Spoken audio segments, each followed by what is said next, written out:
네, 안녕하세요. 자, 오늘은 사회학적 상상력에 대해서 우리 얘기를 해보겠습니다. 자, 사회학적 상상력은 일단 누가 먼저 얘기를 했냐? 미국의 비판 사회학자인 밀스가 먼저 얘기를 했습니다. 자, 이 사회학적 상상력 얘기하면서 밀스는 자신의 일상적인 삶의 모습, 그러니까 사람들이 이러한 자신의 삶의 모습을 어떤 것에 엮어서 생각하지 않으려고 한다. 무엇이냐면 거시적인 사회 구조의 통제에 의해서 나타나게 된다라는 생각을 못 한다는 거죠. 그러니까 이러한 생각을 하는 능력 자체가 사회학적 상상력이라고 할 수 있습니다. 이러한 사회적 상상력이 제대로 발휘되기 위해서는 밀스가 얘기한 도구들이 있어요. 바로 생활 환경에 대한 개인 문제와 사회 구조에 대한 공적 문제, 이 두 가지가 서로 구별해야 되고, 그 다음에 서로 상호작용한다. 이러한 인식을 계속 갖고 있어야 된다. 이러한 인식을 갖고 있어야 이러한 도구를 통해서 사회적 상상력이 발휘가 된다라고 말을 했습니다.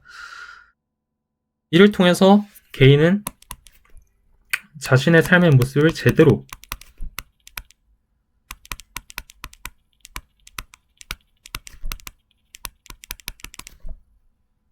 이해한다는 것이죠. 예를 들어 보면은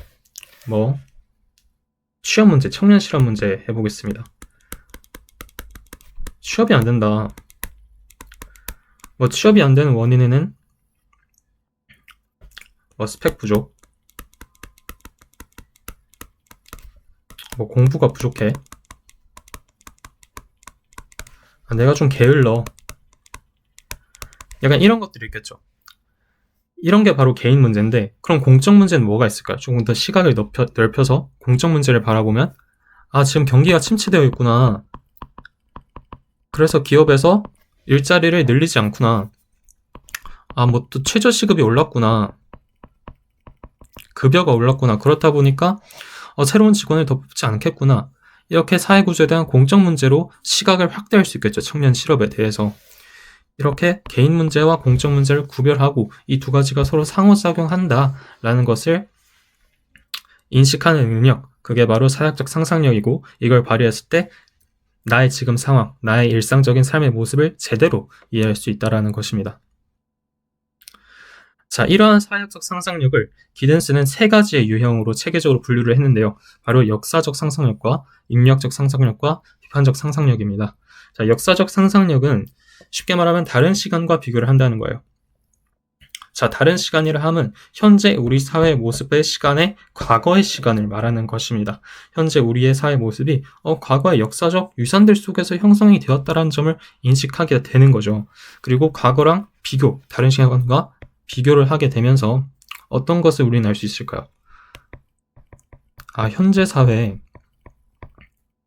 역사적 특성을 이해할 수 있다.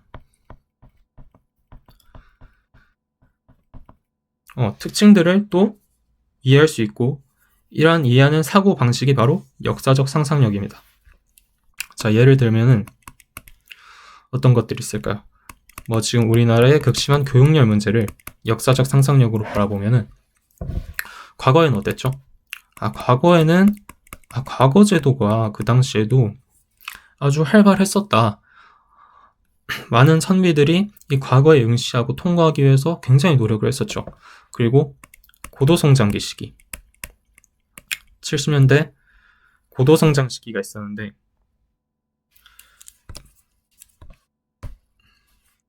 자, 이때도 박정희 대통령이 이러한 경제성장을 위해서 가장 중요하게 본 것이 교육이었죠. 그렇기 때문에 이때 당시에도 교육열이 굉장히 올라갔었습니다. 이런 역사적 사건들, 위산들 속을 통해서 지금의 교육열이라는 문제가 형성되었다라는 점을 인식할 수 있는 것이죠. 이게 바로 역사적 상상력이고요. 자, 인류학적 상상력은 역사적 상상력과 다르게 다른 공간과 비교를 하는 것입니다. 자, 다른 공간이라 하면 무엇일까요? 지금 우리가 살고 있는 나라나 지역과는 다른 나라와 지역을 말하는 것이겠죠. 이 두 다른 각 나라의 지역과 삶의 모습을 비교해보면서 또 어떤 걸 알 수 있겠어요? 아, 우리가 속한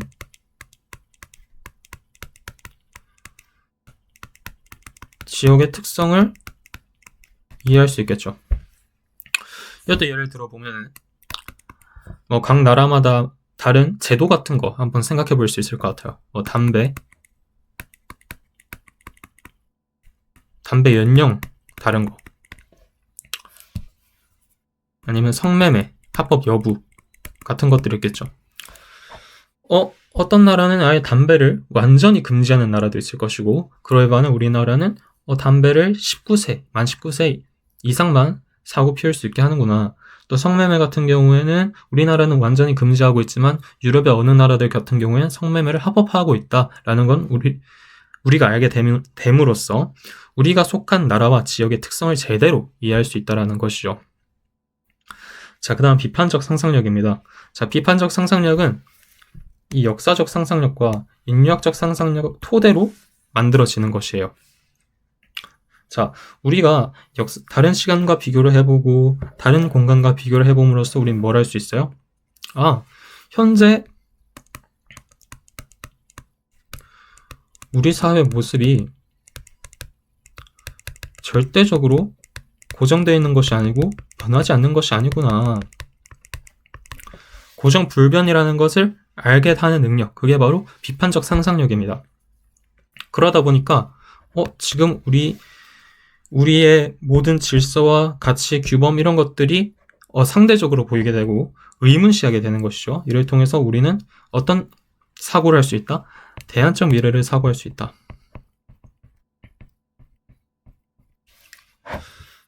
자, 예를 들어보면은 일제강점기 시기 때 독립운동가 분들 얘기할 수 있을 것 같아요. 자, 일제강점기 시기 때 아마 많은 사람들은 일제 치하의 통치에 관해서 일제 치하의 모든 질서와 가치 규범이 절대적이고 복종해야 되고 이젠 변하지 않을 거야 라는 마인드를 가진 분들이 많았을 거예요. 하지만 독립운동가분들은 이것은 절대 고정적이지도 않고 변하지 않는 것도 아니다. 무조건 우리는 대안적인 미래, 독립할 수 있는 미래를 그려나갈 수 있다라고 생각하신 분들이죠.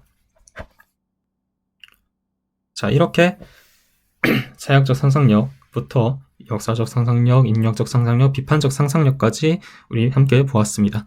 감사합니다.